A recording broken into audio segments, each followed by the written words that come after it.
প্রিয় মুসলমান ভাইদের অনেক অনুরোধে আমি পবিত্র কোরআন পড়লাম, এবং কোরআন পড়তে পড়তে একটা আয়াত সামনে এলো, যে আয়াতটি দেখে আমি চমকে উঠলাম। কেননা মহান আল্লাহ তাআলা স্বয়ং বলছেন যে এই কোরআন তিনি কাদের জন্য পাঠিয়েছেন। দেখুন, সূরা ইউসুফ আয়াত নাম্বার 2, তিনি বলছেন, ইন্না আনজালনাহু কুরআনান আরাবিয়্যান লাআল্লাকুম তাকিলুন। তিনি বলছেন যে এই কোরআন আমি পাঠিয়েছি বা নাজিল করেছি কাদের জন্য? আরববাসীদের জন্য বা আরবিয়ানদের জন্য, আরবি ভাষা, যাতে আরবিয়ানরা বুঝতে পারেন। তো আমি ব্যাপারটা বুঝতে পারলাম যে মহান আল্লাহ তাআলা এই মহান কোরআন শরীফ কাদের জন্য পাঠিয়েছেন। দাস ভাই, আপনাকে ধন্যবাদ। যাক, আপনি আমাদের কোরআনটা পড়ছেন, এই জন্য আপনাকে আমি ধন্যবাদ জানাচ্ছি, শুকরিয়া জানাচ্ছি। আরো বেশি করে পড়ুন, আপনার জ্ঞানের অনেকটাই অভাব আছে, আর আপনি বাংলাটাও ঠিকভাবে পড়তে পারেন না। তো আমি বলবো যে কোরআনের অর্থগুলো ভালো করে বোঝার চেষ্টা করবেন। অর্থ ভুল বোঝার কারণে আপনারা কোরআনকে নিয়ে অসম্মান করছেন বা আমাদের স্রষ্টা আল্লাহকে গালিগুলাজ করেন।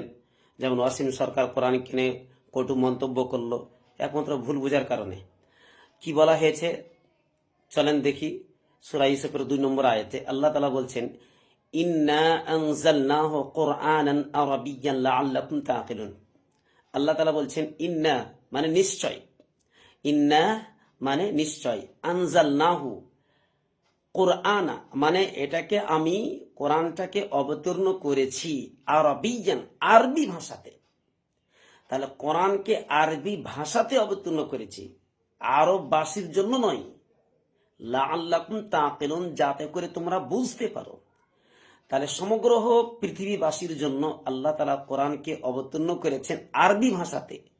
আর আপনি ভুল ব্যাখ্যা দিচ্ছেন মানুষকে, বা আপনাদের যারা হয়তো হিন্দু ভাইরা আছে, সনাতন ধর্মের মানুষ আছে, তাদেরকে আপনি ভুল ব্যাখ্যাটা দিচ্ছেন যে মুসলমানদের কোরআনে বলা হয়েছে যে আরবি দিয়ে আরববাসীদের জন্য অবতীর্ণ করা আছে। ওই জন্য ভাই আপনাকে বলবো যে আপনি কোরআন পড়েন, সমস্যা নেই, আমি চাইবো কোরআন পড়েন, কিন্তু ভালো করে অর্থ বুঝবেন।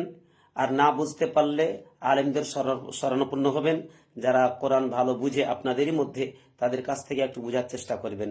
ভুল ব্যাখ্যা মানুষকে দেওয়ার চেষ্টা করবেন না। আশা করি, আমি চাইবো যে আপনি বেশি করে পড়ার চেষ্টা করেন, কমসে কম নিজের ভাষাটা বোঝার চেষ্টা করেন, বাংলা ভাষাটা কি বলতে চাইছে।